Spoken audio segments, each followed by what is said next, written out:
શુભ સવાર મિત્રો, આજે આપણે અધ્યાય 4નો 33મો શ્લોક સમજીશું.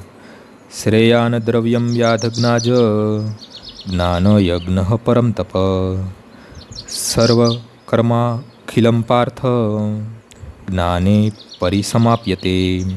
હે શત્રુઓનું દમન કરનાર અર્જુન, દ્રવ્યમય યજ્ઞથી જ્ઞાન યજ્ઞ શ્રેષ્ઠ છે. હે પાર્થ, અંતે તો યજ્ઞરૂપી કરેલા સર્વ કર્મો દિવ્ય જ્ઞાનમાં જ પરિણમે છે. સમસ્ત યજ્ઞોનું પ્રયોજન એ જ છે કે જીવ પૂર્ણ જ્ઞાન પ્રાપ્ત કરે, કે જેનાથી તે ભૌતિક દુઃખોમાંથી છૂટી જઈને અંતે પરમેશ્વરની દિવ્ય પ્રેમમય સેવા કૃષ્ણ ભક્તિ કરી શકે. તેમ છતાં આ સર્વયજ્ઞોની વિભિન્ન ક્રિયાઓમાં રહેલું રહસ્ય છે અને મનુષ્ય આ રહસ્ય જાણી લેવું જોઈએ. યજ્ઞ કરનારની વિશિષ્ટ શ્રદ્ધાનુસાર યજ્ઞો કેટલીક વખત વિવિધ રૂપો ધારણ કરે છે. જ્યારે યજ્ઞકર્તાની શ્રદ્ધા દિવ્ય જ્ઞાનની કક્ષા સુધી પહોંચી જાય છે, ત્યારે તેને જ્ઞાનરહિત દિવ્ય યજ્ઞ કરનારા તથા શ્રેષ્ઠ ગણવામાં આવે છે.